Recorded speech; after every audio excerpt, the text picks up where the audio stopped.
Rancanganmu bagiku adalah yang terbaik. Walau ku tak dapat melihat semua rencanamu, Tuhan. Shalom Bapak Ibu. Shalom.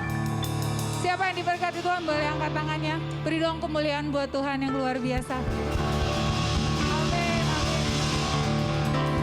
Apa kabar semua? Baik. Dengan segala keadaan apapun yang terjadi hari ini, kita mau tetap percaya ada Tuhan bersama dengan kita. Amin. Tetap andalkan Tuhan, tetap berserah sama Tuhan. Dan hari ini kita ada di sini karena bukti karena kita mengasihi Tuhan. Amin. Mari tundukkan kepala, siapkan hatimu. Biar apa yang kita lakukan hari ini bukan suatu yang biasa. Tapi di mana Tuhan kami perlu Engkau. Kami datang karena kami tahu kami sangat membutuhkan Engkau. Jangan datang dengan yang biasa karena akan dapat yang biasa. Datang dengan segala cintamu, datang dengan segala kerinduanmu. Maka Tuhan yang luar biasa itu ada bersama dengan kita. Mari kebaskan semua yang bukan daripada Engkau Tuhan. Kami merendahkan hati kami di hadapan Engkau. Ambil alih dari awal, pertengahan, sampai akhirnya. Yang bukan daripada Tuhan dipatahkan dalam nama Yesus. Semua yang berasal dari Tuhan, biar itu yang jadi Tuhan. Kiara masyata kana kaisa. Kiara bayasya. Mari sembah Tuhan. Minta Tuhan, Tuhan urapi kami. Lawat kami Tuhan.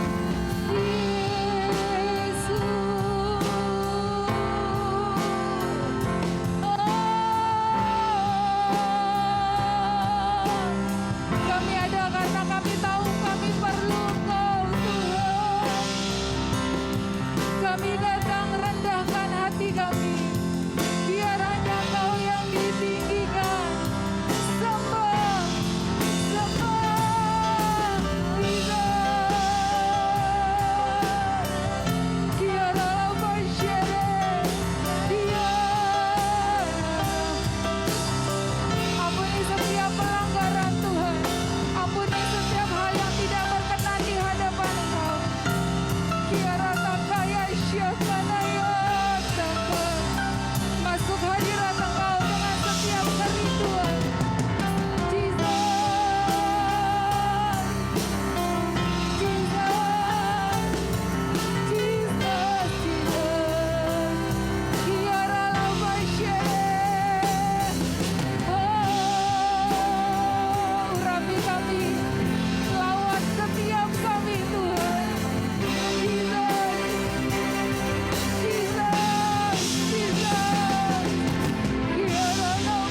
Kami jadi orang-orang yang menyembah dan memuji Engkau dengan segenap hati kami Tuhan. Karena surga bumi menyembah-Mu. Dan kami semua di tempat ini juga menyembah-Mu Tuhan. Kudus, kuduslah Kau Tuhan. Kuduslah Tuhan. Jesus, segala pujian bagimu Tuhan.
hebat, Raja di atas segala raja.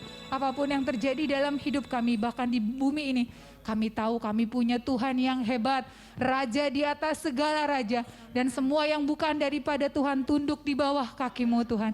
Dan semua yang berasal dari Tuhan, memuji-muji Tuhan, menyembah Tuhan dengan segenap hati. Terima kasih Tuhan, kami percaya Engkau sudah hadir pagi hari ini, melawat setiap kami yang hadir. Dan kami pulang bawa sukacita yang daripada Tuhan. Terima kasih Tuhan, dalam nama Yesus. Ambil alih semuanya Tuhan, dan jadi seperti yang Tuhan mau.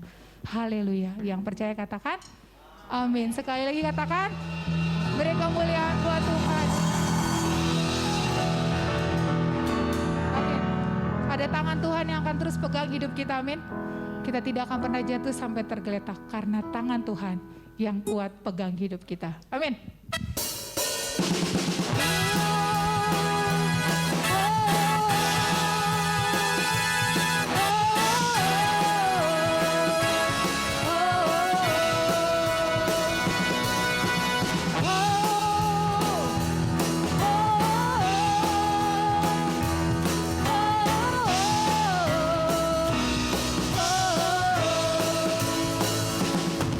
Tuhan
Tangan Tuhan yang kuat.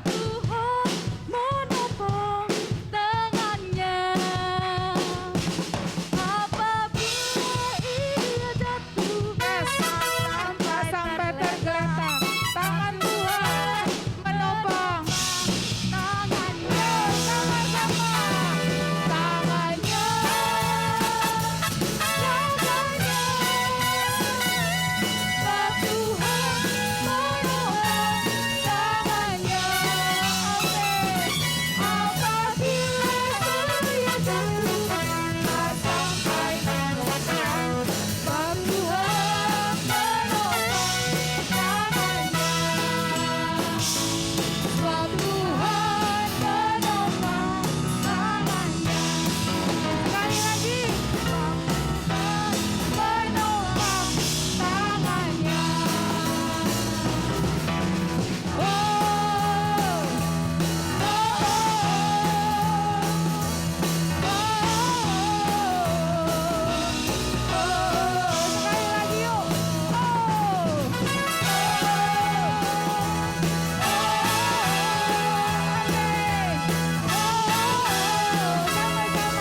bilang 3 kali haleluya, amin. Apapun masalahmu, apapun sakitmu, atau apapun yang kau doakan saat ini, mari kita mau bilang haleluya 3 kali dan kita percaya Tuhan pembela kita, amin. Haleluya. 1, 2, 3. Haleluya. Loh, segitu doang. Lebih semangat ya. Jangan malu didengar, gak apa-apa. Yang penting Tuhan dengar. Sekali lagi, 1, 2, 3. Haleluya. Haleluya. Haleluya. Haleluya. Kami tahu kepada siapa kami menyembah. Kami tahu siapa yang kami sembah. Dan kami tahu siapa Yesus Kristus, Tuhan yang hebat. Bukan kata orang, tapi kami tahu siapa Tuhan kami. Saat Engkau bersama dengan kami, segala perkara dapat kami tanggung di dalam Engkau yang memberi kekuatan kepada kami. Segala perkara Tuhan, bukan yang kecil, bukan yang besar. Segala perkara. Kaulah penolong kami yang setia.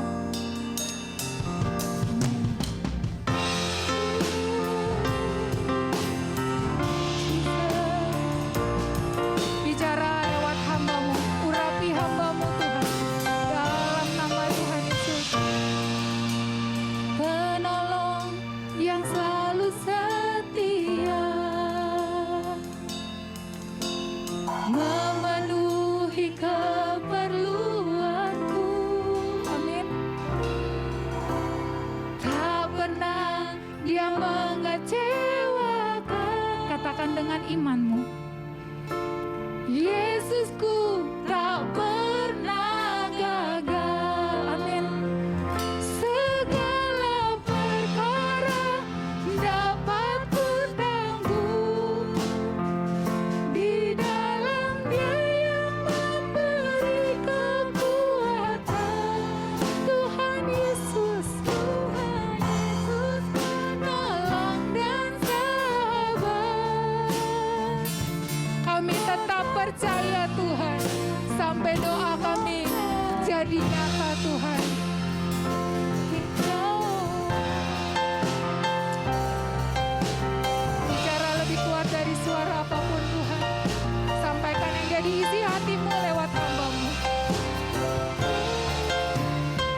ada dasar untuk kami percaya Tuhan.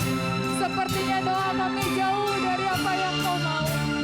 Buat kami tetap percaya kalau Kau adalah Allah kami yang setia, Allah yang sanggup melakukan segala perkara, bahkan jauh dari apa yang kami pikirkan Tuhan. Mari Tuhan, kuatkan iman kami dan tetap percaya. Perkara aku tahu yes, di dalam yang memberi kekuatan Jesus, Tuhan Yesus Dia sahabat, dan sahabat. Dia setia. Tetap percaya Tuhan Oh Jesus, segala perkara dapat ku tanggung di dalam-Nya yang memberi kekuatan. Tuhan Yesus penolong dan sahabat. Tetap percaya Tuhan setia. Tetap percaya Tuhan setia. Tetap percaya Tuhan setia.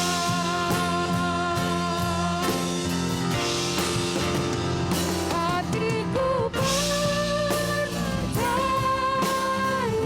Selanjutnya saya serahkan kepada hamba. Hatiku percaya. Hatiku percaya.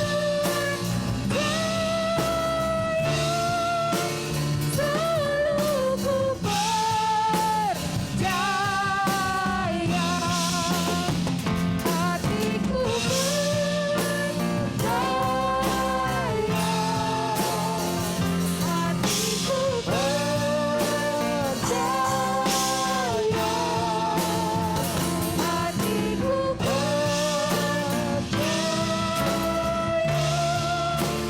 selalu ku percaya. Hatiku percaya. Hatiku Amin. Kami percaya kepadamu Bapa. hatiku Apapun yang terjadi, kami tetap percaya kepadamu.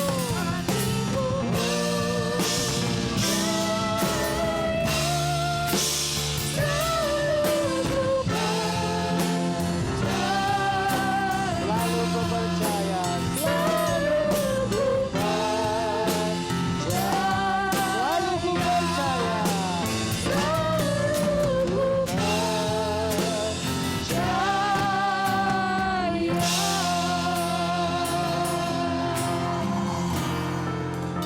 Bukan sekedar kata-kata yang keluar dari mulut bibir lidah kami ya Bapa. Kami sungguh-sungguh percaya kepadamu.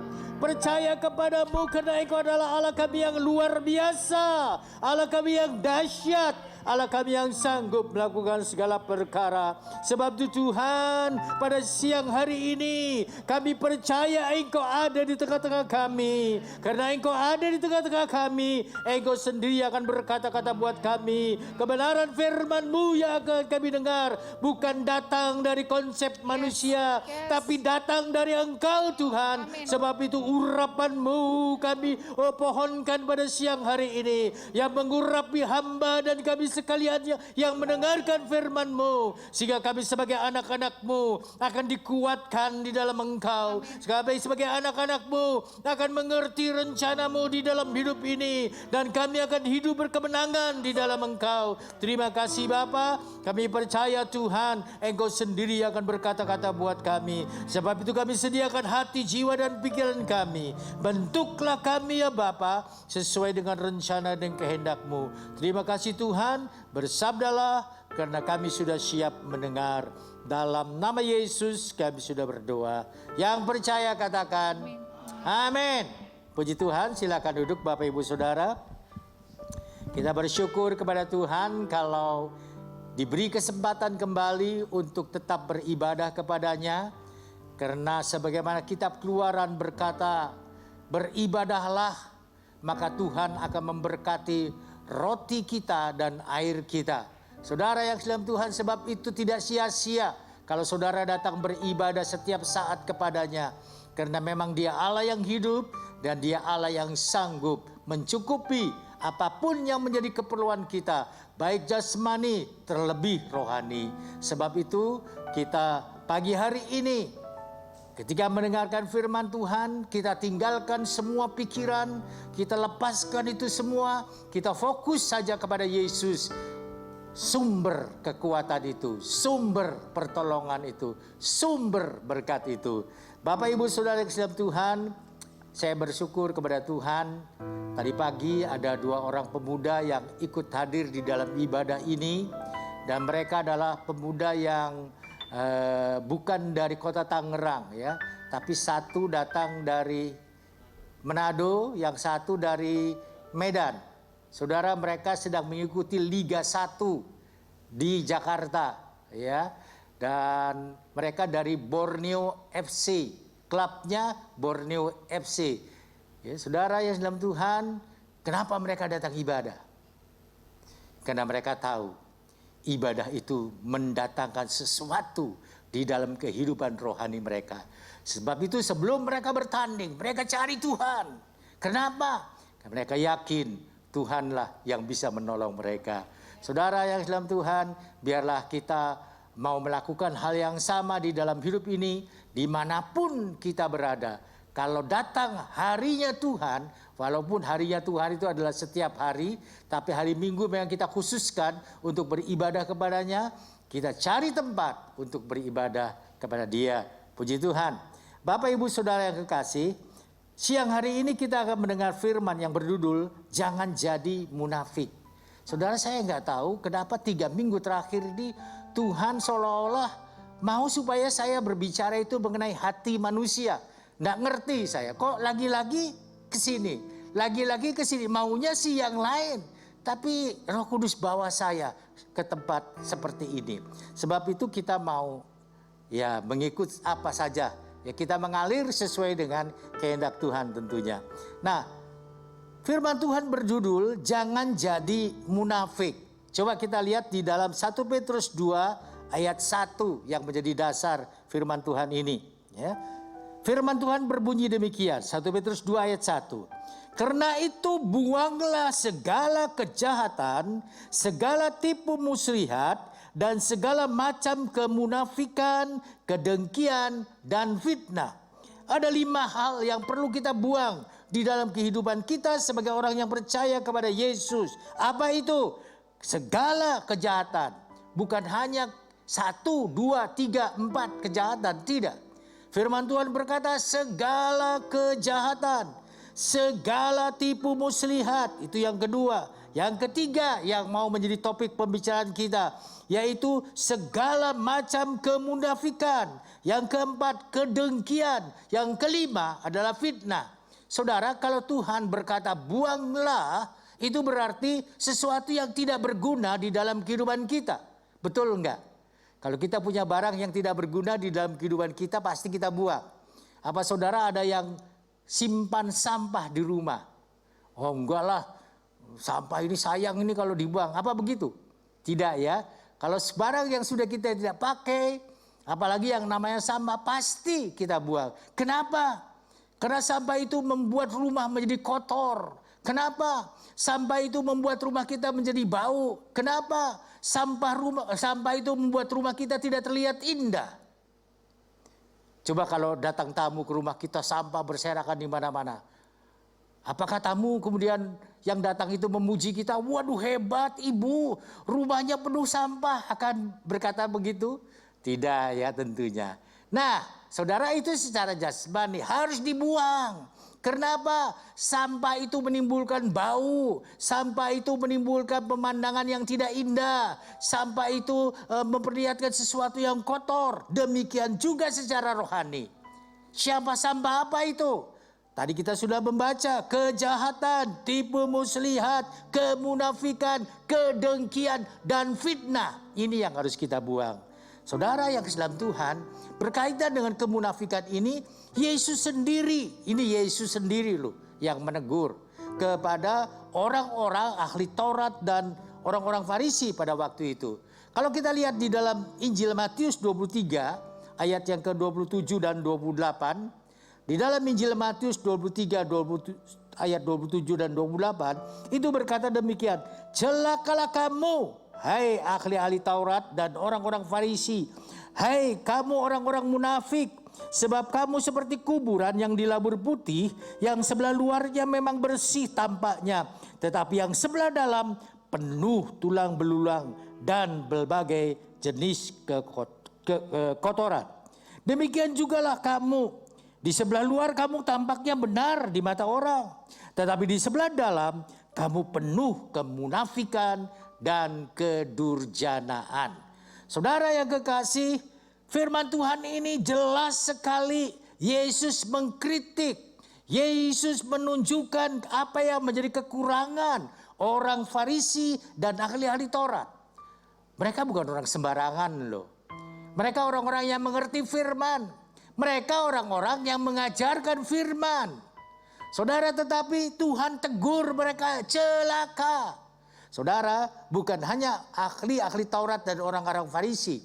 Di dalam kalimat berikutnya dia tegur juga semua orang. Hai kamu orang-orang munafik. Jadi bukan hanya ditujukan kepada orang Farisi dan para ahli Taurat, tapi juga kepada orang-orang yang munafik.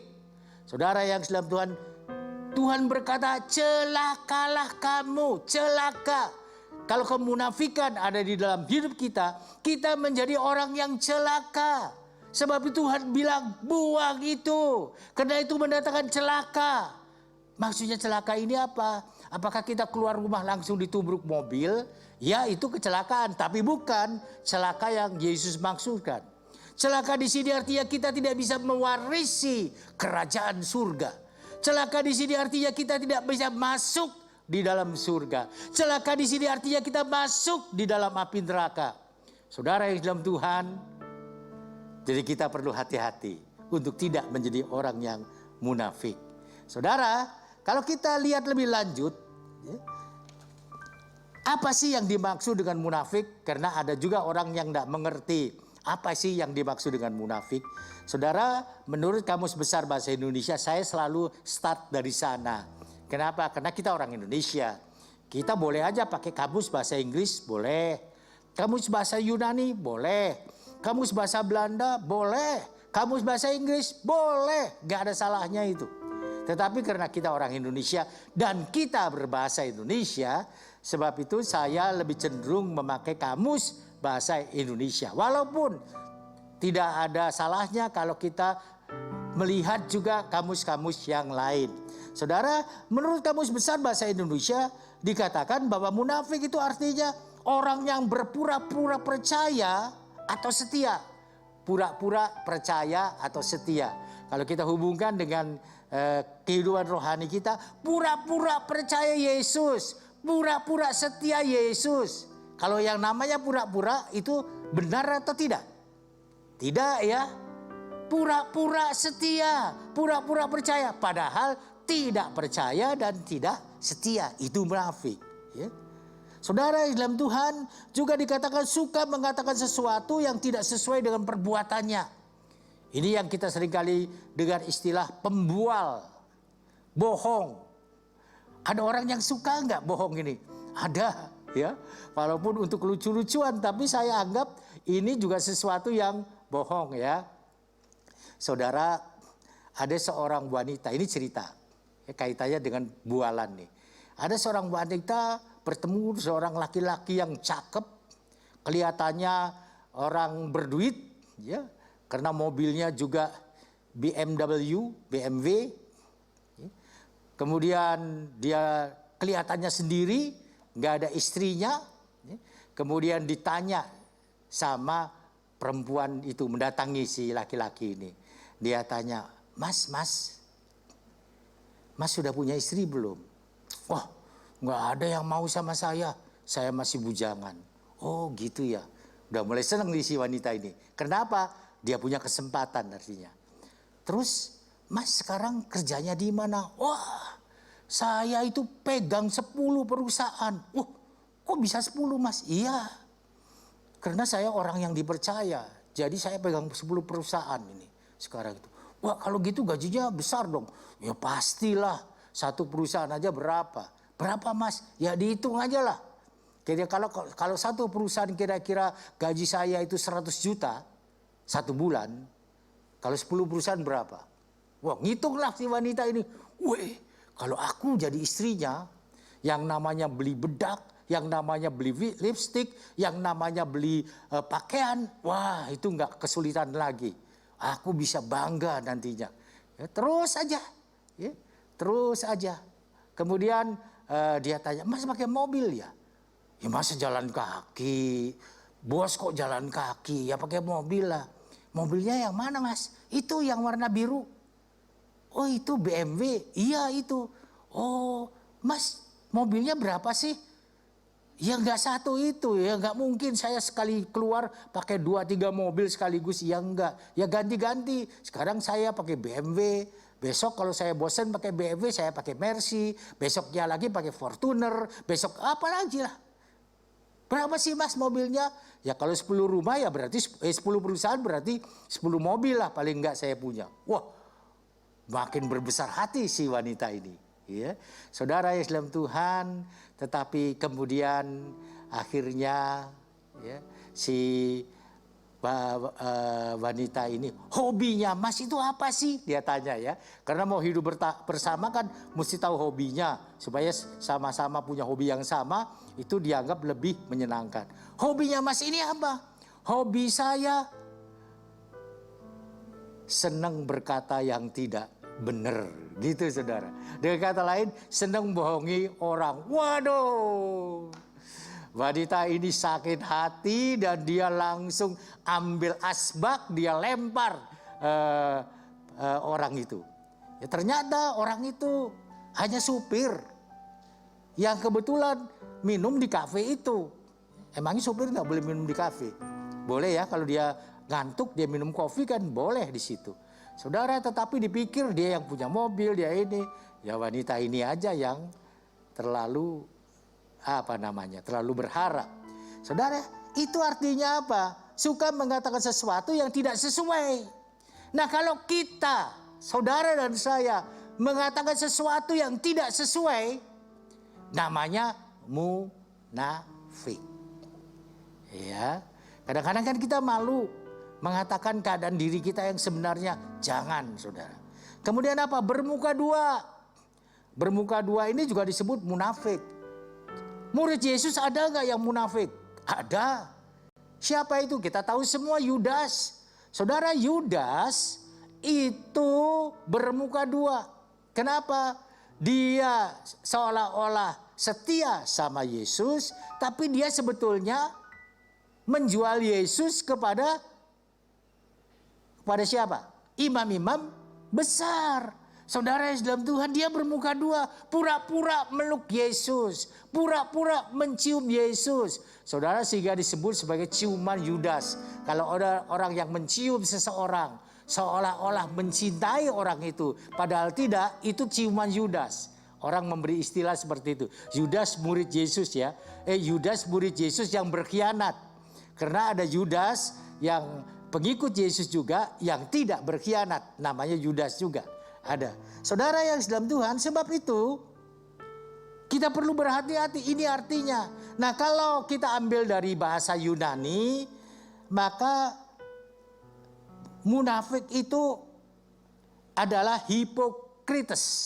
Ya, hipokrites. Kenapa disebut hipokrites? Karena hipokrites ini adalah istilah untuk seorang aktor, seorang pemain sandiwara yang biasanya pakai topeng. Kalau dia sedang menjalankan peran yang sedih, dia pakai topeng yang sedih. Kalau dia lagi menjalankan peran yang senang, dia pakai topeng orang yang lagi senang ketawa gitu. Tetapi kalau dia lagi memerankan orang yang marah-marah, dia pakai topeng yang mukanya marah-marah. Nah, jadi bisa macam-macam ini.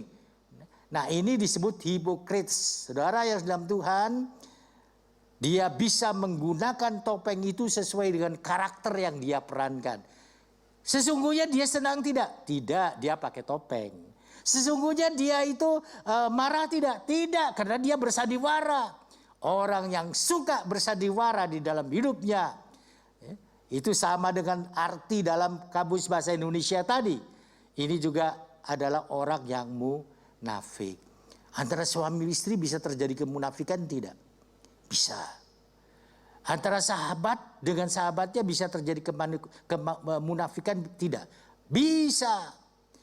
Kepada semua orang, seseorang itu bisa berlaku munafik. Saudara yang kekasih dalam Tuhan, kemudian kita mau tahu orang bisa munafik dalam hal apa? Kalau yang tadi saya contohkan adalah dalam hal cinta. Ya, tetapi bukan hanya dalam hal cinta orang bisa berlaku munafik. Dalam hal agama juga bisa munafik. Pura-pura datang ibadah. Ya. Pura-pura berdoa padahal maling. Ya. Saudara pernah dengarkan ceritanya di Jakarta. Ya. Di satu ibadah yang besar. Ketika ada KKR maka ada orang yang ikut di dalamnya. Dia duduk, selalu duduk di dekat dengan rombongan ibu-ibu yang kelihatannya mewah bawa tas bagus. Ketika terjadi altar call, mari saudara-saudara, mereka yang ingin dijamah oleh Tuhan, mereka yang ingin mendapat pertolongan dari Tuhan, mereka yang ingin mendapat mujizat Tuhan, maju ke depan. Saya akan berdoa buat saudara-saudara, majulah ibu-ibu yang tadi itu. Dan orang ini mulai ikut maju ke depan, tapi kemudian duduk di tempat di mana ibu-ibu maju ke depan, tasnya tidak dibawa. Apa yang dia lakukan?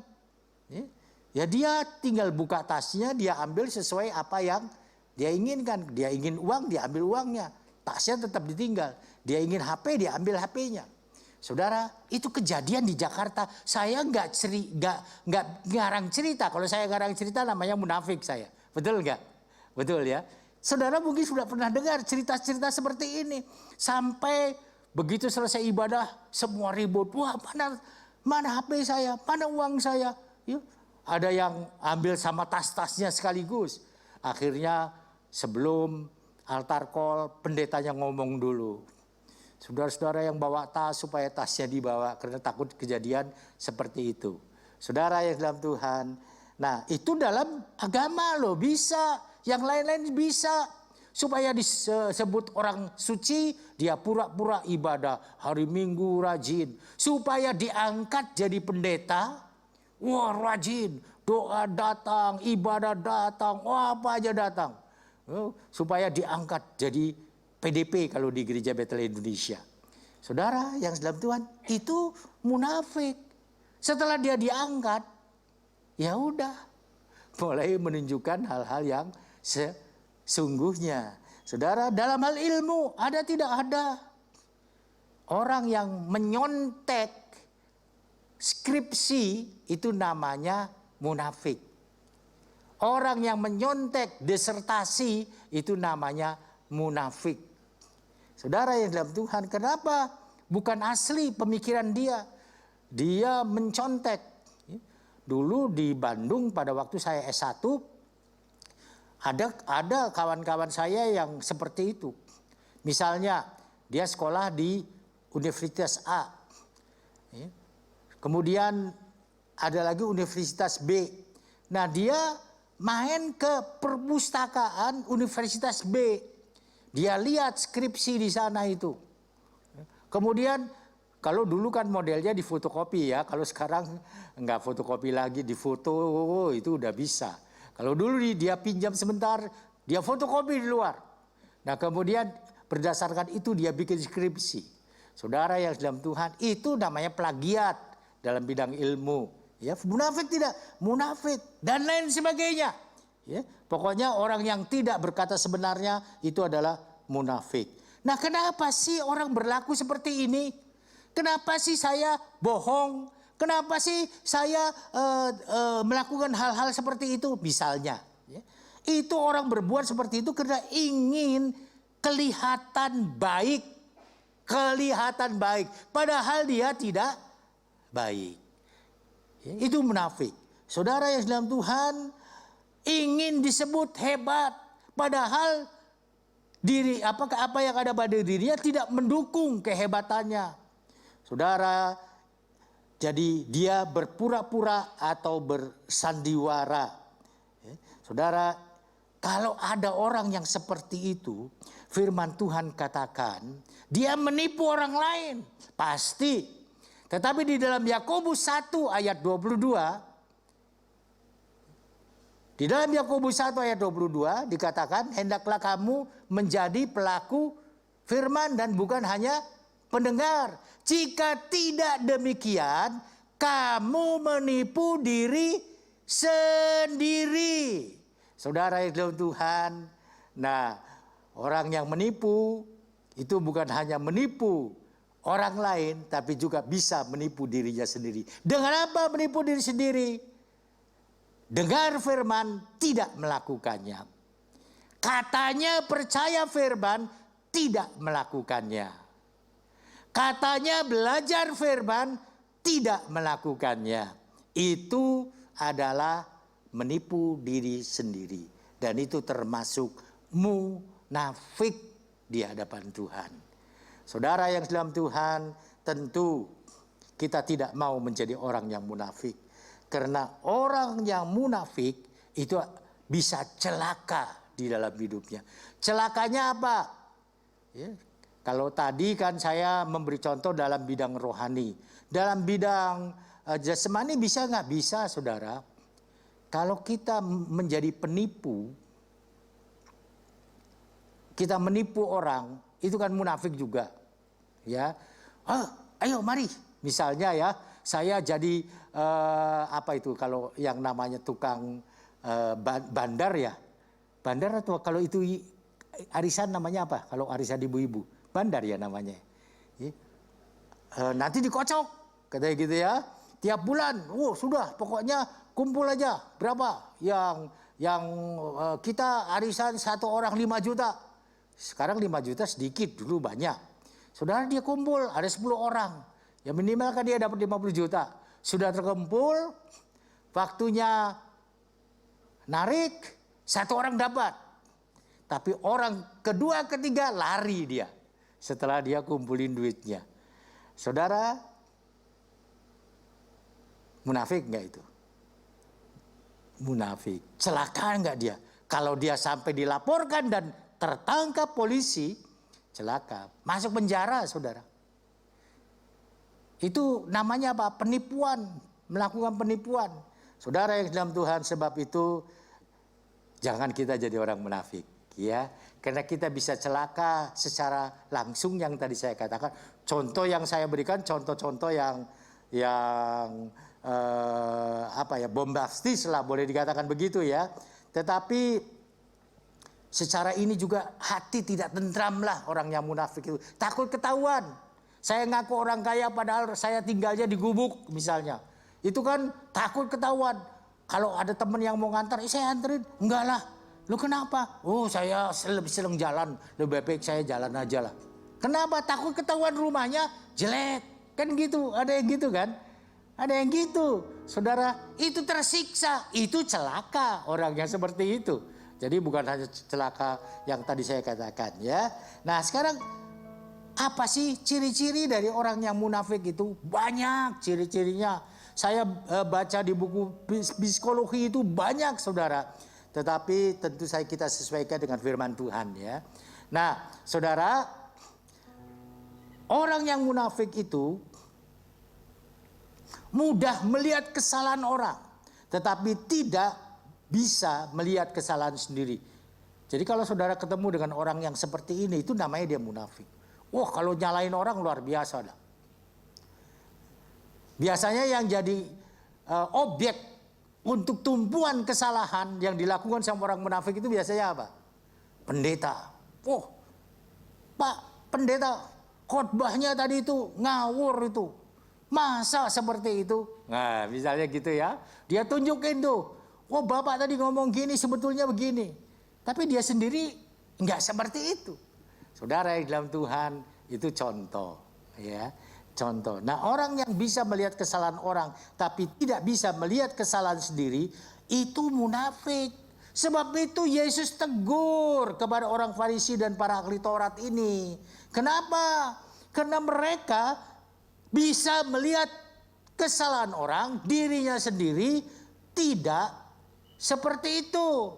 Saudara yang dalam kalau kita lihat di dalam Lukas 6 ayat 42, itu berkata demikian. Bagaimanakah engkau dapat berkata kepada saudaramu, saudara, biarlah aku mengeluarkan selumbar yang ada di dalam matamu, padahal balok yang ada di dalam matamu tidak engkau lihat. Hai orang munafik, keluarkanlah dahulu balok dari matamu, maka engkau akan melihat dengan jelas untuk mengeluarkan selumbar itu dari mata saudaramu. Saudara yang dalam Tuhan, jadi ciri orang yang munafik pertama itu adalah gampang melihat kesalahan orang lain, tetapi tidak bisa melihat kesalahan sendiri. Apalagi yang berikutnya adalah pandai berpura-pura. Coba tolong dikasih lihat itunya, tayangannya. Ya, pandai berpura-pura. Kenapa pandai dikatakan pandai karena lain di bibir, lain di hati.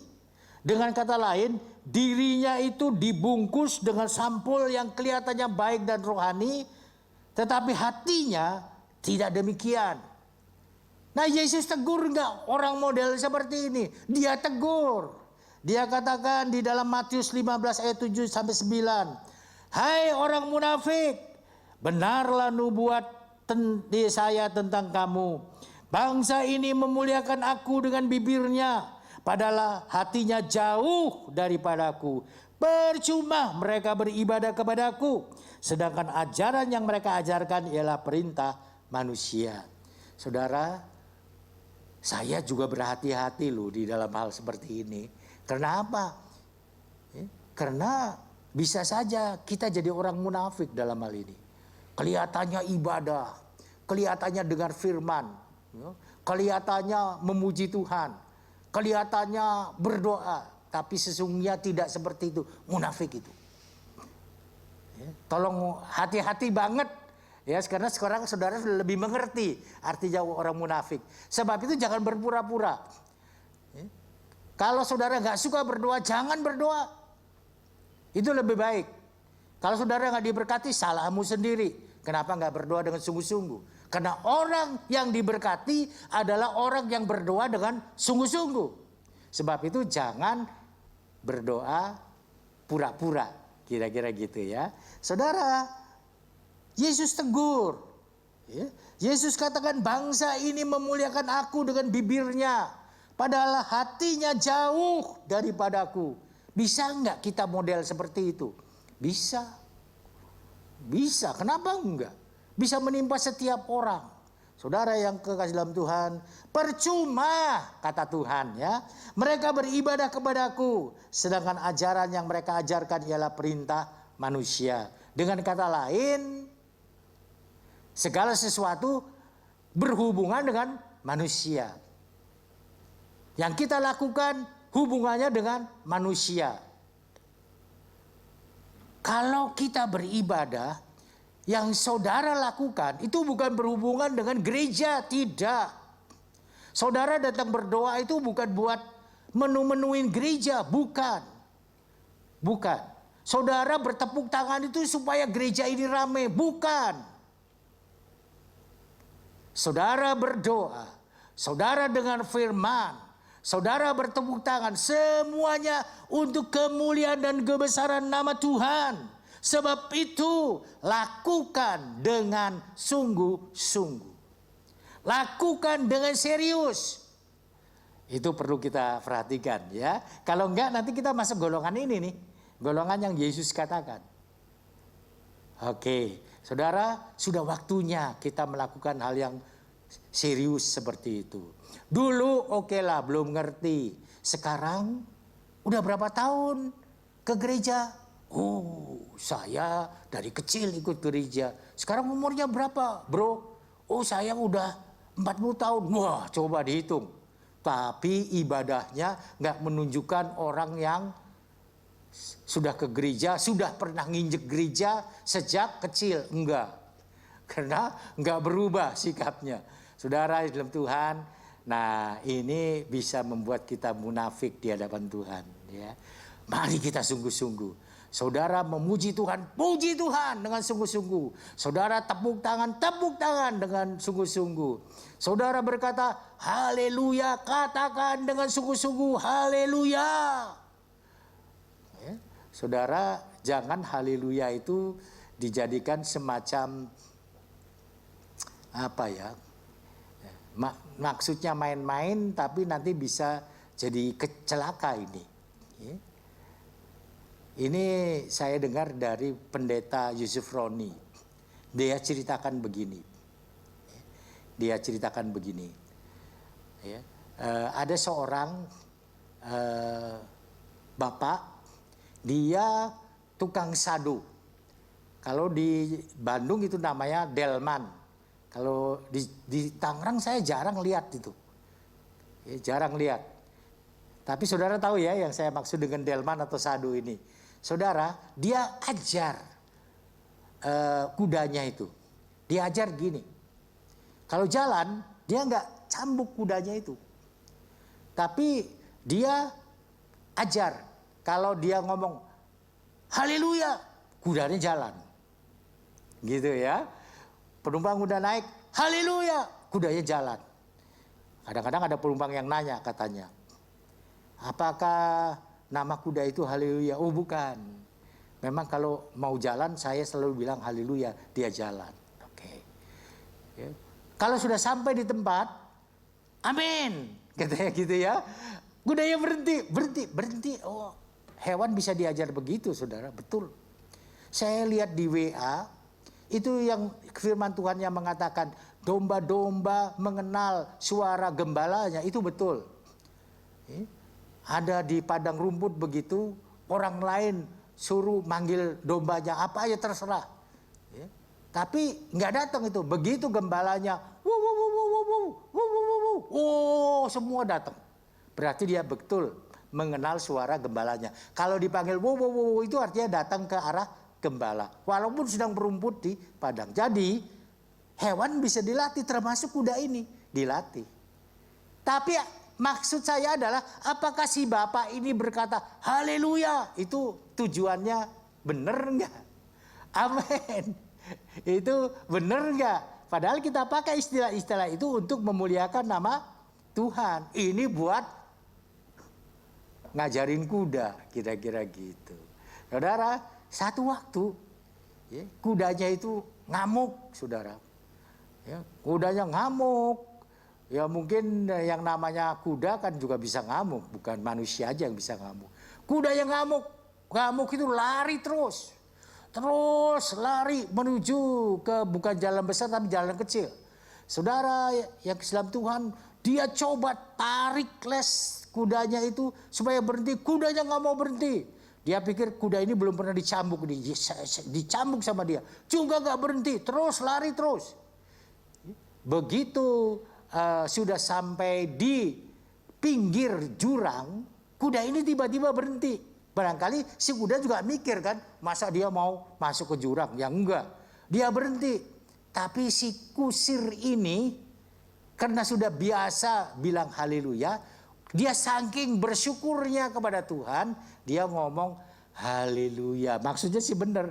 Aduh terima kasih Tuhan, kudaku kok berhenti. Si kuda karena udah biasa dengar haleluya itu jalan lagi. Ya, masuklah ke jurang semuanya. Ya, ini ilustrasi tapi bagus, saudara. Kadang-kadang kita juga begitu. Bermain-main dengan kata-kata haleluya, ya, puji Tuhan. Di bibir aja. Tapi nggak sampai ke hati. Hati-hati. Ya. Saudara yang dalam Tuhan, itu contoh berikutnya. Melakukan sesuatu supaya dilihat orang, bermuka dua. Ya. Dan dengan kata lain supaya kelihatannya berbaik di depan manusia, tapi di belakangnya bagaimana? Yesus tegur nggak orang yang model begini? Ditegur. Tadi pagi kita mendengar ya, doa Bapak kami yang diajarkan oleh Yesus. Backgroundnya atau latar belakangnya kenapa Yesus mengajarkan itu. Ya ini, oleh karena ada orang-orang Farisi, orang-orang ahli Taurat yang munafik. Sebab itu Yesus tegur. Kalau kita lihat di dalam Matius 6 ayat yang kelima. Matius 6 ayat yang kelima itu berkata demikian. Ya. Dan apabila kamu berdoa, janganlah berdoa seperti orang munafik. Jangan berdoa seperti orang munafik. Mereka suka mengucapkan doanya, ciri-cirinya ya orang yang berdoa secara munafik. Mengucapkan doanya dengan berdiri dalam rumah ibadah. Kenapa berdiri? Kalau yang lain duduk dia berdiri. Supaya apa? Dilihat orang. Dilihat orang. Oh berdiri, tangannya diangkat, suaranya keras. Supaya orang lihat dan dengar sama dia. Oh kemudian orang puji, wah ini nih, ini rohani benar ini orang itu. Saudara yang dalam Tuhan, apalagi ya. Dan tikungan-tikungan jalan raya. Nah kebetulan kalau kita kan di sini kan nggak berdoa di pinggir jalan ya. Enggak lah, kecuali kalau memang nggak ada tempat ibadah. Mungkin kita harus ibadah di pinggir jalan. Ya. Tapi pada zaman Yesus memang nggak dilarang orang berdoa di pinggir jalan. Wah, kalau berdoa di pinggir jalan, berdoanya itu di tikungan-tikungan. Kenapa? Pilih tikungan. Ya. Kalau istilah sekarang perapatan lah kira-kira. Saudara, kalau kita berdoa di perapatan, ya, di tikungan itu, dari jurusan mana-mana bisa lihat kita enggak? Bisa. Nah, itu yang ditegur oleh Yesus. Kalau doa hanya untuk dilihat orang supaya kelihatannya kita seolah-olah berdoa, kelihatannya kita rohani, itu yang Yesus tegur. Aku berkata kepadamu, sesungguhnya mereka sudah mendapat upahnya. Kita nggak dapat upah di surga, nggak dapat. Yang Yesus maksud dengan mendapat upahnya itu upah yang mana? Ya dipuji orang itu. Wah orang ini rohani. Wah orang ini hebat. Wah orang ini. Hanya itu saja. Upah di surga nggak ada, saudara. Saudara yang dalam Tuhan, sebab itu kita tidak boleh menjadi orang seperti itu. Berikutnya, tidak beriman ketika menghadapi kesulitan. Saudara, tadi kita menyanyikan hatiku percaya, hatiku percaya. Saya tadi mendengar saudara menyanyi seperti itu, oh luar biasa kedengarannya. Tapi hendaknya apa yang keluar dari hati kita, apa yang keluar dari hatimu, apa yang keluar dari hatiku, itu adalah sungguh-sungguh yang kita imani di dalam Yesus Kristus.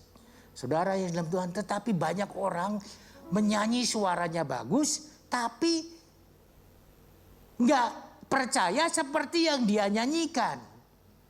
Saudara, ini munafik tidak? Munafik orang yang seperti ini. Munafik, saudara. Munafik. Kenapa munafik? Saudara yang dalam Tuhan, karena ketika betul-betul kesulitan datang, ketika betul-betul masalah datang, ketika betul-betul penyakit datang, masihkah diriku menyanyi hatiku percaya? Masihkah aku bisa menyanyi Tuhan menetapkan langkah-langkah orang? Masihkah aku bisa menyanyi seperti itu? Ketika kesulitan melanda hidupku, ketika masalah melanda hidupku, ketika seolah-olah sudah tidak berpengharapan lagi, masih bisakah aku menyanyi seperti itu? Banyak orang yang tidak. Orang Kristen loh. Saya tidak mengatakan orang di luar yang percaya Yesus, tidak. Kalau mereka tidak percaya Yesus pasti. Tetapi yang mengatakan dirinya percaya Yesus, seringkali justru ketika menghadapi kesulitan lari meninggalkan Yesus.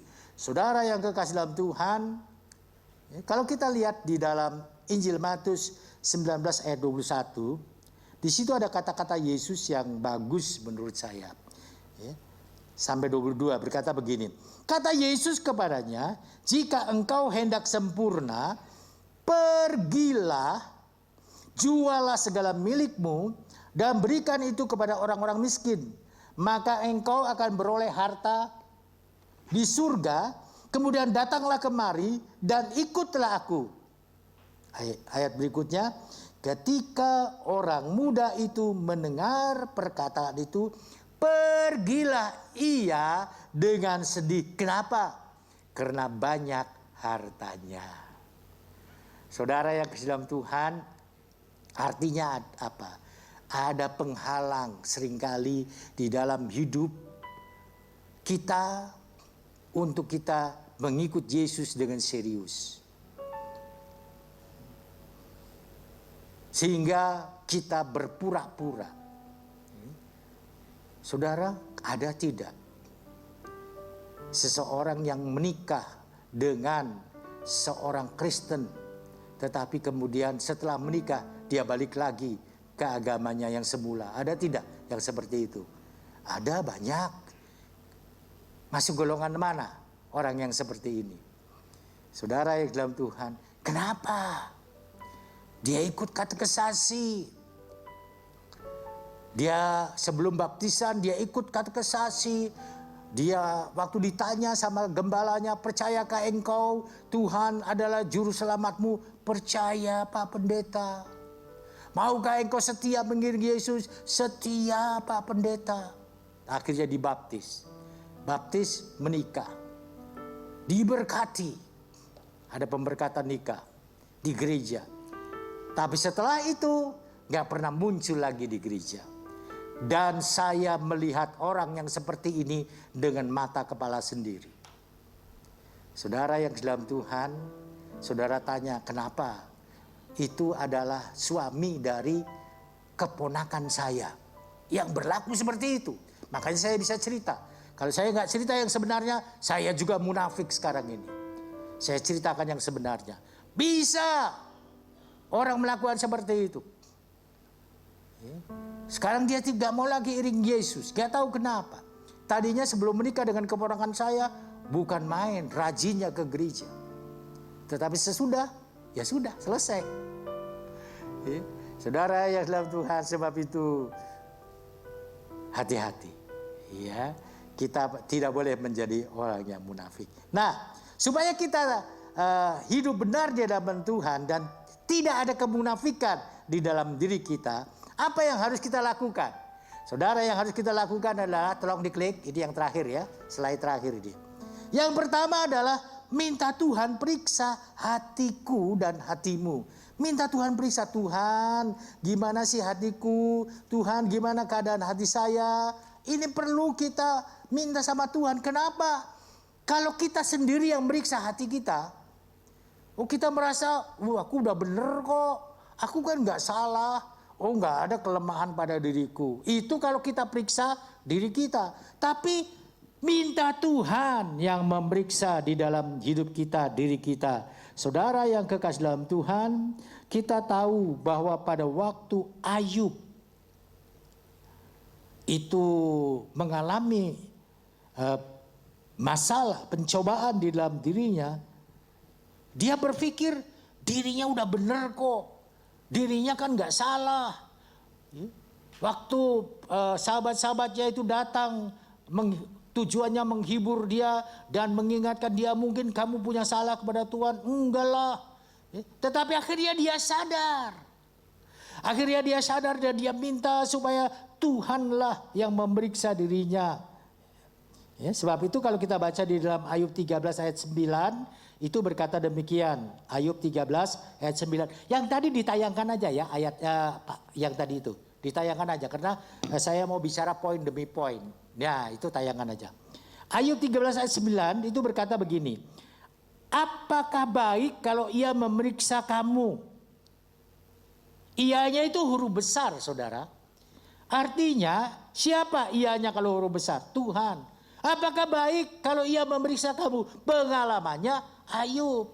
Waktu Ayub memeriksa dirinya sendiri, dia merasa udah bener kok. Tapi waktu Tuhan yang memeriksa, Tuhan menunjukkan kelemahannya, menunjukkan kekurangannya, baru dia sadar. Sebab itu dia tulis, apakah baik kalau ia, yaitu Tuhan memeriksa kamu, memeriksa saya, memeriksa kita semua. Dapatkah kamu menipu dia seperti menipu manusia? Nah, ini kuncinya di sini. Kalau kita memeriksa diri kita sendiri, kita bisa menipu orang lain. Tapi kalau kita minta Tuhan yang memeriksa diri kita, kita tidak bisa menipu Tuhan. Tuhan, aku gak berdosa kan Tuhan? Itu dosamu. Tuhan tunjukkan, itu dosamu. Nah, kita gak bisa lari lagi, saudara. Saudara, itu yang pertama. Yang kedua, buang kemunafikan. Tadi ya, kenapa kita harus membuang kemunafikan? Karena kemunafikan itu menghambat pertumbuhan rohani kita, saudara. Kita tidak akan mengalami mujizat di dalam hidupnya. Kita tidak akan mengalami pertolongan Tuhan di dalam hidup kita. Kalau kita munafik, itu enggak akan. Kenapa? Yesus berkata, jadilah menurut imanmu. Dosa-dosamu diampuni oleh karena imanmu. Saudara yang dalam Tuhan, orang munafik itu orang yang pura-pura. Pura-pura beriman, padahal tidak beriman. Tertolong tidak oleh Tuhan? Enggak lah. Saudara, sebab itu Tuhan bilang buang. Karena kita tidak akan mengalami pertumbuhan rohani. Kita tidak akan menjadi dewasa.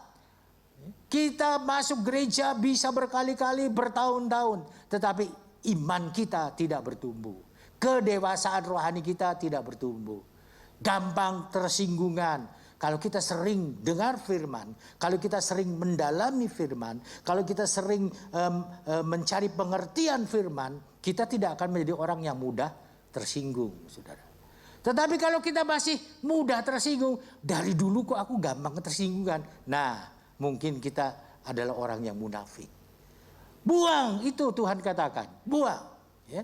Jangan pernah benarkan diri sendiri. Karena tidak ada orang yang benar di hadapan Tuhan. Yang benar itu hanya Tuhan sendiri. Sebab itu minta Tuhan tunjukkan. Tuhan, tunjukkanlah apa yang menjadi kelemahanku. Itu yang kedua. Yang ketiga, tetap fokus pada Yesus. Saudara yang kasih dalam Tuhan, apa sih maksudnya tetap fokus pada Yesus? Ya, seringkali saya ambil ilustrasi Petrus tenggelam oleh karena pada waktu dia diminta oleh Yesus berjalan di atas air, dia nggak fokus pada Yesus. Ya. Tetapi yang dimaksud fokus pada Yesus itu apa sesungguhnya? Yang dimaksud fokus pada Yesus adalah sesuaikan hidup kita dengan pikiran dan perasaan Kristus. Kalau kita lihat di dalam Filipi 2 ayat yang kelima. Filipi 2 ayat yang kelima berkata demikian. Hendaklah kamu dalam hidupmu bersama. Ada orang yang hidup sendiri di dalam dunia ini? Ada enggak? Ada cerita Robinson Crusoe. Itu orang yang hidup di satu pulau sendirian. Itu cerita. Itu di satu pulau. Tapi nggak ada, saudara. Kenapa? Yang namanya manusia itu saling membutuhkan. Ya. Saya membutuhkan orang lain. Saya membutuhkan istri. Saya membutuhkan anak. Kenapa? Kita saling membutuhkan. Nggak bisa hidup sendiri. Ya, sebab itu firman Tuhan berkata, hendaklah kamu dalam hidupmu bersama. Menaruh pikiran dan perasaan yang terdapat juga di dalam Kristus Yesus. Waktu kita mau menipu orang, ingat. Yesus dulu menipu enggak ya? Murid-muridnya ditipu enggak sama Yesus? Saudara lihat di dalam Alkitab. Ya. Saudara yang dalam Tuhan, ada yang orang yang tidak senang dengan kekristenan, orang yang tidak senang dengan agama Kristen, itu mengatakan, wah Yesus itu penipu. Ya. Dia tunjukkan. Ini ayat, nggak sama kan ayat di sini sama ayat di sini. Dia nggak tahu cara menulis Alkitab itu bagaimana. Orang menulis Alkitab itu kan berdasarkan pengalaman ya, betul nggak? Pengalamannya. Daud menulis Alkitab itu dasarnya apa? Pengalamannya dengan Tuhan. Nah murid-murid Yesus pengalamannya juga dengan Yesus. Nah cara menulisnya beda lah. Pasti beda. Kalau kita semua disuruh bikin karangan. Buatlah karangan. Memakai protokol kesehatan. Pasti nggak sama. Betul enggak? Pasti enggak sama lah. Mungkin poin-poinnya sama. Protokol kesehatan ada 5. Ya. Tapi mungkin ada yang mengatakan cuci tangan lebih dulu. Ada yang mengatakan pakai masker lebih dulu. Saya mengatakan pakai masker lebih dulu. Ya. Kemudian jaga jarak, baru cuci tangan, kan gitu. Ya, tapi ada yang lain-lain. Saudara pasti nggak sama. Kalau nggak sama gitu dibilang, oh ini Yesusnya menipu. Ya. Nah padahal murid-murid Yesus berdasarkan pengalaman. Saya ambil contoh ya. Kalau tiba-tiba di depan kita ini ada tabrakan, jager, pasti kita semua keluar. Ya. Kemudian kita lihat apa sih yang terjadi. Oh ada yang tergeletak 1 orang. Wah, kemudian kita lihat orang itu dibawa pergi ke rumah sakit. Sudah selesai, kita masuk lagi ke sini, ke ruangan ini, melanjutkan ibadah. Misalnya, ini misalnya ya. Nah, kalau misalnya kemudian orang kan masih banyak di luar itu. Masih banyak di luar. Ada wartawan lagi yang datang. Wartawan tanya, yang meninggal berapa orang? Oh 2 orang Pak, yang 1 tadi sudah dibawa, yang 1 masih ada di dalam mobil ini, belum ada yang bisa ngeluarin. Oh jadi 2 orang ya, tulislah 2 orang. Waktu ditanya sama kita yang ibadah di sini, berapa orang tadi yang meninggal? 1 orang. Kenapa? Yang kita lihat cuma 1 orang. Itu caranya. Murid-murid Yesus menulis pengalaman mereka. Itu dipersoalkan, oh Yesus bohong. Yang 1 bilang 2 orang, kok yang 1 bilang 1 orang misalnya gitu ya. Tidak saudara, itu enggak begitu penting. Yang penting peristiwa tabrakan itu terjadi enggak. Nah kalau enggak ada tabrakannya terus itu ngarang itu namanya. Tabrakannya ada kok, jadi bukan bohong. Ya. Saudara yang dalam Tuhan, kenapa Alkitab ditulis berdasarkan pengalaman pribadi orang itu dengan Tuhan. Nah, itu contoh kita fokus pada Yesus.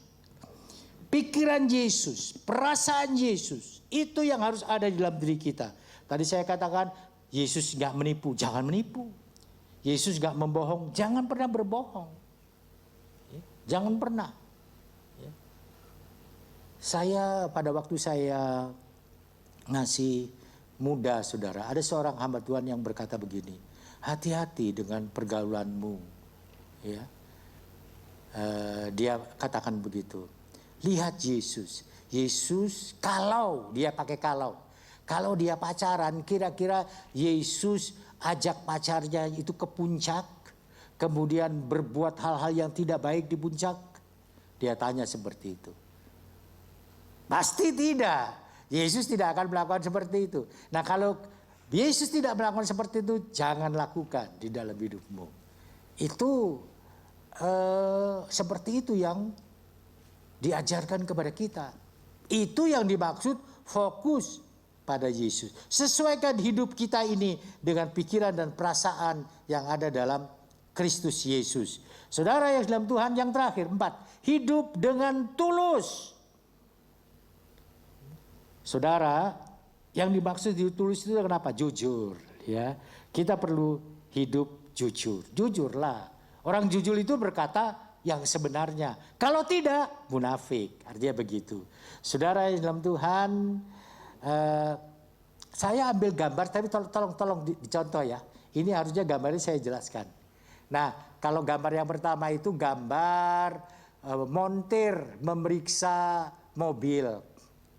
Ya, saudara, mobil itu dia nggak bisa meriksa dirinya sendiri, mobil itu sendiri, ya, sehingga dia perlu montir untuk bisa menemukan apa yang salah pada dirinya. Itu juga dengan manusia. Kalau buang sampahnya gampang. Nah, fokus pada Yesus itu saya ambil ilustrasi seperti orang motret. Saudara, kalau orang motret itu kan kita harus fokus ya sama objeknya kan. Kalau enggak kan hasil gambarnya goyang. Betul enggak? Ini kamera yang kita pakai 2 ini harus fokus ini. Kalau enggak, gambar saya enggak jelas, gitu ya. Nah, begitu juga dengan Yesus, ya. Supaya kekristenan kita ini jelas, supaya kita tidak menjadi munafik, jelas. Ya, fokus pada Yesus, maksudnya begitu. Dan yang ketiga, memang saya yang berikutnya adalah gambar orang yang berjalan, ada garis di bawah itu. Ya, dia mengikuti garis itu, berjalan lurus, jujur. Dia nggak belok ke kiri, nggak belok ke kanan. Kalau kita lihat ayat di dalam Matius 5 ayat yang ke 37, itu berkata begini. Jika iya, hendaklah kamu katakan iya. Jika tidak, hendaklah kamu katakan tidak. Apa yang lebih daripada itu berasal dari si jahat. Kalau kita lebih-lebihkan, itu asalnya dari iblis. Bukan dari malaikat, bukan dari Roh Kudus. Ya. Kalau kita berbohong, asalnya bukan dari Roh Kudus. Ada orang yang berkata, bohong demi agama. Menurut saya ya nggak benar istilah itu. Bohong demi kebaikan. Bohong itu aja udah nggak baik. Kok bisa menghasilkan kebaikan, kebohongan itu? Ya, jadi tidak ada ya. Itu kita ditipu sama si iblis kalau seperti itu. Saudara yang dalam Tuhan, Matius 10 ayat yang ke-16. Kenapa kita harus menjadi orang yang tulus atau jujur? Firman Tuhan berkata di dalam Matius 10 ayat 16, lihat, aku mengutus kamu seperti domba ke tengah-tengah serigala, sebab itu hendaklah kamu cerdik seperti ular dan tulus seperti merpati. Kenapa firman Tuhan nggak stop sampai hendaklah kamu cerdik seperti ular, titik. Kenapa? Kalau kita cuma cerdik aja, kita bisa dengan kecerdikan orang, kita bisa menipu orang. Anak Tuhan harus cerdik. Tapi kecerdikannya bukan buat menipu orang. Tidak. Kenapa? Dan itu harus ada di dalam diri kita. Apa itu? Tulus, ketulusan, kejujuran. Itu harus ada di dalam diri kita. Burung merpati itu jujur, saudara. Kenapa dikatakan burung merpati itu tulus? Ya, kenapa? Merpati itu kalau sudah ketemu jodohnya, itu nggak seperti ayam. Ayam kan ayam jago, ketemu betina, dia suka dikawinin itu betina itu. Kalau merpati enggak, saudara. Dan ini sudah dibuktikan secara ilmiah. Merpati itu setia sama pasangannya. Saudara, saya dulu waktu masih kecil sering melihat orang melatih merpati pos, melatih merpati untuk dilepas di tempat yang jauh, tapi bisa kembali ke tempatnya semula. Itu saya dulu waktu masih kecil senang melihat seperti itu. Yang dipancing, yang mancingnya pakai apa? Pakai pasangannya. Ya. Jadi udah kelihatan tuh, dan mereka tahu itu arahnya kemana, mereka ada di mana itu nggak tahu itu. Merpati bisa tahu ya, makanya ada merpati pos gitu. Nah, waktu dilepas jauh begitu, kemudian ditunggu di tempat yang pasangannya ini ada. Saudara, 5 burung merpati terbang sama-sama. Begitu sudah sampai di tempat itu, pasangannya ini digerakkan begini. Jadi sayapnya itu kelepek-kelepek gitu ya, digerakkan seperti ini. Oh, itu pasangannya udah tahu dia. Oh, itu pasangan saya itu. Dan anehnya nggak ada yang salah pasangannya itu. Jadi 5 burung merpati, 5 itu ke pasangannya masing-masing. Seperti itu. Nah, Tuhan mau kita tulus. Ya, tulus seperti itu. Tulus seperti merpati. Dia nggak menyakiti, mana lihat merpati seperti ayam yang berantem. Wah, cepat. Nggak ada kan? Kenapa? Tulus. Dia kalau mencintai tulus. Kalau dia berteman tulus. Nggak ada merpati yang rebutan makanan dengan temannya sesamanya. Tidak ada. Tuhan mau supaya saudara dan saya cerdik dan tulus. Itu yang Tuhan mau. Jangan hanya tulus, tapi kita juga harus cerdik. Ya, itu yang Tuhan mau. Tuhan memberkati. Kita menyanyikan pujiannya mengatakan, bagaikan bejana siap dibentuk. Demikianlah hidup kita sebagai orang-orang yang percaya kepada Tuhan.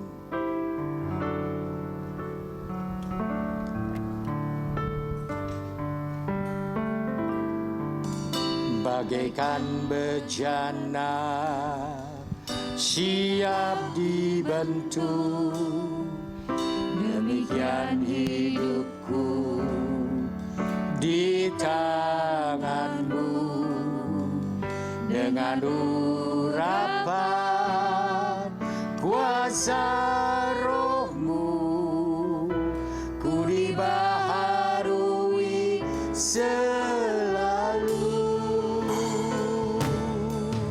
Jadikanku alat dalam rumahmu, Inilah hidupku di tanganmu, untuk turut kehendakmu, pakailah sesuai rencanamu. Ku mau seperti-Mu, Yesus, disempurnakan selalu dalam setiap jalanku, memuliakan nama-Mu. Ku mau seperti-Mu, Yesus, mau seperti-Mu, Yesus, disempurnakan. Oh, minta Tuhan senantiasa menyempurnakan hidupmu dan hidupku, supaya di dalam jalan kita menuju ke surga, kita tetap memuliakan Dia. Oh, ku mau seperti-Mu, Yesus,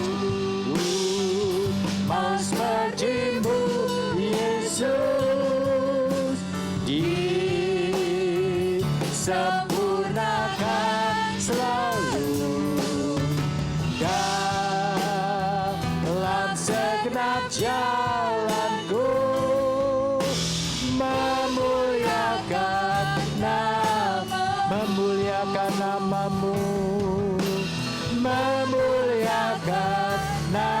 memuliakan nama-Mu, amin, memuliakan nama-Mu.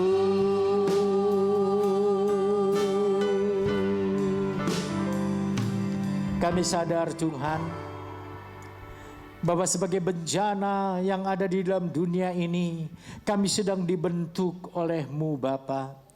Seringkali hidup ini menjadi tidak enak oleh karena Engkau membentuk kami. Seringkali hidup ini merasa seolah-olah, oh Tuhan, Engkau meninggalkan kami. Tetapi sesungguhnya demikian, karena Engkau sedang membentuk kami. Tolong sadarkan kami Bapa. Sebagai bejana yang baru dibentuk, kami tidak bisa melawan kepada pembentuk kami, yaitu Engkau. Sebagai bejana yang baru dibentuk, kami harus berserah dan tetap berharap kepada-Mu. Engkau membentuk kami seterus dengan rencana dan kehendak-Mu. Tolong kepada kami Tuhan, sadarkan kami supaya kami berhasil di dalam pembentukan ini untuk menjadi kemuliaan bagi kebesaran nama-Mu. Terima kasih buat firman yang Engkau berikan kepada kami. Meteraikan itu di dalam hati kami Tuhan. Sehingga setiap saat kami ingat bahwa kemunafikan tidak ada boleh tetap ada di dalam diri kami. Kami harus membuang itu karena itu tidak berkenan kepada-Mu. Dan biarlah kami menjadi anak-anak-Mu yang benar di hadapan-Mu. Terima kasih Bapa, kami percaya Engkau sudah menolong kami. Dalam nama Yesus kami sudah berdoa. Haleluya. Amin. Puji Tuhan. Bapak Ibu Saudara yang kasih dalam Tuhan, tidak ada pengumuman khusus yang harus disampaikan kepada Bapak Ibu Saudara. Tetapi nanti ketika saudara akan pulang, di bawah tangga di sana, saudara akan dibagikan jeruk seorang satu. Ya, itu bukan dari gereja, itu dari Pak Frankie. Pak Frankie itu suami dari Ibu Rita, ya BL kita hari ini. Nah, saudara saya nggak minta sama Pak Frankie untuk melakukan itu, tetapi kasih Tuhan yang Tuhan taruh di dalam hatinya untuk melakukan itu buat kita semua. Tetapi saya ambil satu gambaran yang baik. Ini merupakan gambaran bahwa anak-anak Tuhan di tempat ini harus berbuah. Supaya apa? Menjadi berkat buat orang lain. Saudara berbuah dan buahmu itu manis supaya enak dimakan orang. Dan nama Yesus yang dipermuliakan. Ya, puji Tuhan. Siapa yang perlu dukungan doa? Tolong diangkat tangannya. Ibu Yanli, Ibu Horas. Untuk mamahnya. Untuk mamanya Ibu Horas ya. Kemudian di atas ada? Tidak ada. Baik, kita akan mengakhiri ibadah. Kita sama-sama berdiri. Kita mau menyanyikan pujiannya mengatakan, dimuliakan, ditinggikan.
Yesus Tuhan, kau Rajaku.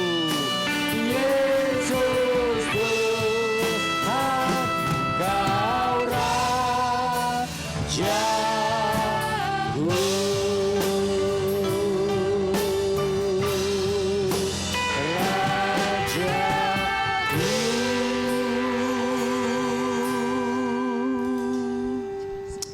Bapa di surga, akhir ibadah ini kami datang lagi menghampiri hadirat-Mu yang kudus. Kami bersyukur Tuhan atas pimpinan-Mu di dalam ibadah kami.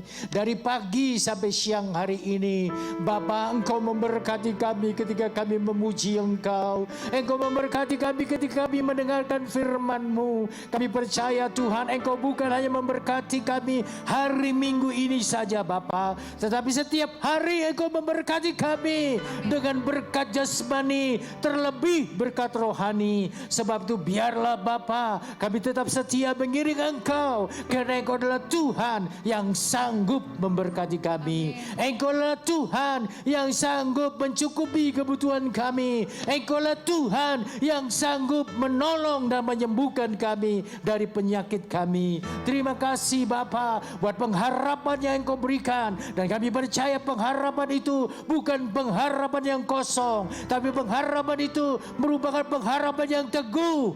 Karena pada saatnya Engkau akan menolong kami. Pada saatnya Engkau akan menyatakan mujizat-Mu di dalam kehidupan kami. Terpujilah nama-Mu. Kami mau berdoa Tuhan buat saudara-saudara kami yang siang hari ini tidak hadir karena sakit secara tubuh. Ulurkan tangan-Mu jamah dan sembuhkan mereka yang di dalam kelemahan iman. Kuatkan iman mereka Bapa, yang mundur jauh daripada-Mu. Jamah hati mereka, kembalikan mereka mereka untuk bersama-sama dengan kami beribadah kepadamu ya Tuhan, karena Engkau adalah Tuhan dan Juru Selamat yang patut kami besarkan di dalam hidup ini. Terima kasih Bapa. Bapa, kami mau berdoa buat saudara-saudara kami yang memerlukan dukungan doa, yaitu Ibu Yanli Tuhan. Engkau tahu apa yang jadi kebutuhannya. Bapa, Engkau tahu apa yang menjadi kelemahan tubuhnya. Sebab itu pada siang hari ini Tuhan, Engkau jamah ibu ini di dalam nama Yesus. Nyatakan kuasa dan mujizat-Mu Bapa. Kami percaya karena Engkau adalah Tuhan di atas segala Tuhan. Engkau adalah Allah yang besar, Allah yang hidup, Allah yang berkuasa melakukan segala perkara, termasuk Tuhan menolong anak-Mu ini. Terima kasih Bapa. Kami juga berdoa Tuhan untuk Mama Ibu Horas. Bapa di surga, Engkau mengasihi Mama dari Ibu Horas yang sudah berusia lanjut ini Tuhan. Engkau terus menjaga anak-Mu ini. Engkau terus menjaga Mama dari Ibu Horas ini ya Bapa. Engkau pelihara dia, memberi sukacita di dalam dirinya. Engkau juga memberi kesehatan kepada tubuhnya, juga kepada jiwanya ya Tuhan. Kami percaya Bapa, apapun yang menjadi keperluan ibu ini, di dalam nama Yesus Engkau mengadakannya, karena Engkau adalah Allah yang mengasihi kami. Terima kasih Bapa. Berkati anak-anak-Mu yang sejak dari pagi sampai siang hari ini melayani Engkau Tuhan. Pakai mereka lebih dahsyat lagi. Berkati pelayanan mereka Tuhan. Sertai hidup mereka dimanapun mereka berada. Pegang mereka ya Bapa. Betul-betul Engkau sedang membentuk mereka menjadi bejana yang indah di hadapan-Mu Tuhan. Tolong Bapa, ampuni kelemahan dan kekurangan kami. Kami percaya Engkau adalah Allah yang mengasihi kami. Terpujilah nama-Mu. Bapa, sebentar kami mau pulang. Tinggalkan tempat ini, sertai kami di dalam perjalanan. Tibakan kami dengan selamat di rumah kami masing-masing. Kami percaya Engkau menjauhkan kami dari rencana-rencana orang jahat. Engkau menjauhkan kami dari kecelakaan. Engkau terus menyertai kami Tuhan. Penyertaan-Mu itu sempurna adanya. Terpujilah nama-Mu. Sekarang kita akan menerima berkat. Arahkan mata rohani saudara kepada Yesus. Berkat itu tidak datang dari manusia atau liturgi yang kita lakukan siang hari ini, tapi berkat itu datang dari Tuhan Yesus. Sebab itu terimalah dengan iman. Dalam nama Yesus, Tuhan memberkati rumah tanggamu. Dalam nama Yesus, Tuhan memberkati usahamu. Dalam nama Yesus, Tuhan memberkati masa depanmu. Sebab itu sidang jemaat yang dikasihi Tuhan, sekarang pulanglah dalam damai sejahtera dari Allah Bapa yang melampaui segala akal, yang memelihara pikiran hatimu di dalam Kristus Yesus, dan kasih karunia Tuhan Yesus Kristus yang telah menyelamatkan saudara, serta kuat kuasa Roh Kudus yang mengurapi, menyertai, memimpin, membuat saudara berhasil mulai hari ini sampai Maranatha. Tuhan Yesus datang kembali. Haleluya. Terima kasih Allah Bapa. Terima kasih Tuhan Yesus. Terima kasih Roh Kudus. Terima kasih Allah Bapa.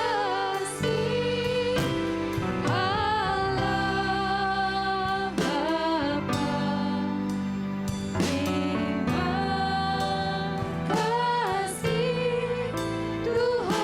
Yesus.